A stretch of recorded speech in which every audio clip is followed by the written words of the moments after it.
Okay. Now, do you notice with this graph on the bottom there's a quadratic? So one way you could look at this is, what does the quadratic look like normally, right?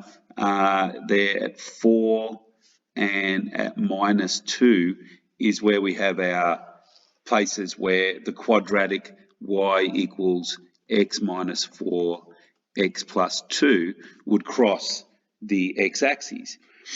And halfway between the 4 and the -2 is 4 and -2 is 2 divided by 2 is 1. 1 is right halfway between here, right? So I don't need to expand it out if I really don't feel like it. I can see by symmetry 1's halfway between, and if I put 1 in here, I get 1 minus 4 is -3, and 1 plus 2 is 3. I get -9. So the point, way down here, I get the point 1 minus 9. So that's my parabola I get for that picture. How does that help? Well, we're doing the reciprocal of that in this equation. So it's all been flipped. So, for example,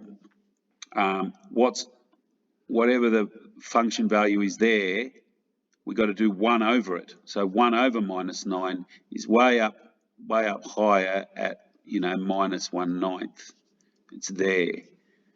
And as x approaches this, x approaches 4, the function gets closer and closer to 0, but from the negative direction.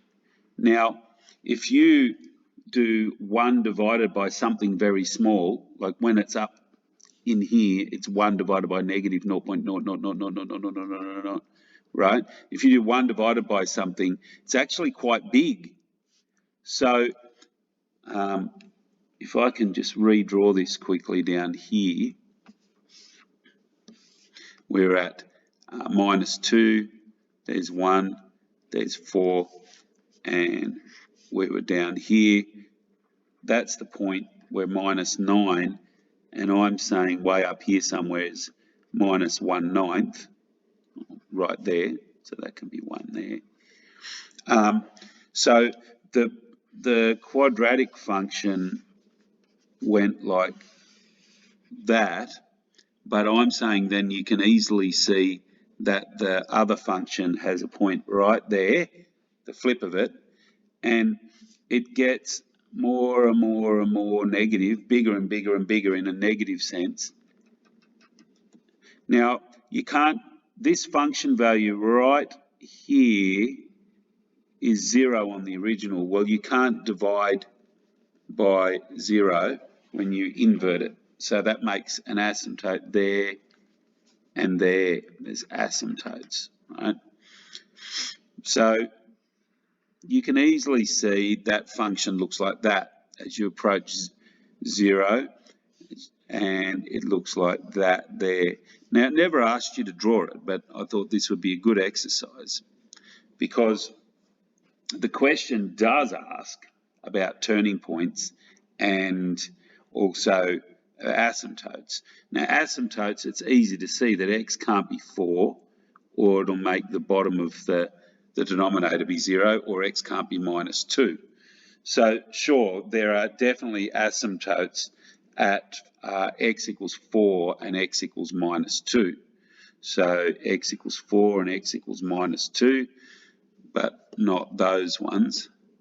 So, you only have to eliminate from D and E, and I know that the turning point of the parabola is 1 minus 9, but of the reciprocal of it is 1 and -1/9. So I could quite easily get that from my beginning work of finding the x-intercepts and the turning point of the parabola that then, or the quadratic function that then got flipped. The position vector is given by that. What's its equation? Well, the x part is 1 plus t, and the y part is 1 minus t. So from this, t is equal to x minus 1, So we can put that in there. Y is equal to 1 minus x minus 1. So y is equal to 1 plus 1, 2 minus x, or y is equal to minus x plus 2. There it is there. D. The chemical dissolves in a pool at a rate equal to 5% of the amount of undissolved chemical. Initially, the amount of undissolved chemical is 8 kilograms. After T hours, X kilograms has dissolved. So after T hours, we have 8 minus X left, right? Because you want the amount of undissolved chemicals. 8 minus X. So that's the amount that's left, but they're saying the rate, the chemical dissolves at a rate equal to 5% of the amount of undissolved. So 5% of the 8 minus X that's left. You start off with 8, but X kilograms dissolves every hour. So you end up with 8 minus X after time T. So dx dt, the rate at which it's changing, is 5% of 8 minus x. Now 5% is 1/20th. So that's 8 minus x on 20. Whoops, just managed to lose my pen.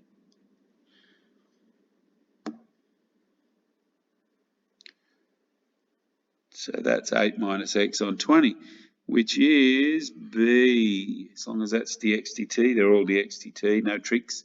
There we go. All right. Direction field. All right. We got to choose from the possible answers there. So I would just look at a particular one, like if you look all the way along where x is 0 for all those points, all right? So if x is 0, you should get like a gradient of 0. They're all horizontal gradients there, right? All horizontal if x is 0. So when you put x equals 0 in here, it's still depending on the y value. But, you know, if you're up at 1, that makes that equal to 1. So that's no good. Same with here, right? You want it to be a 0 gradient when x is 0. So that will work out. So that's still in the running. You can't divide by 0. That's no good. So you've got 2 of them still in the running that you need to choose between. So you need to just pick a point that you know and see what would happen. So, for example, this point here at, what is that? It's somewhere near 2, 1. That's got a gradient looking like about -1, right? So if I have 2, 1, it's about -1 is what it should be, just looking at that. So now I have a look at what goes on here for my 2 that I tried. Minus x on 2y equals minus of 2 on 2 times 1, which is about -1, right? And x on 2y equals 2 on 2 times 1, which is 1. But we wanted -1. We knew it was about -1. So this is the correct answer.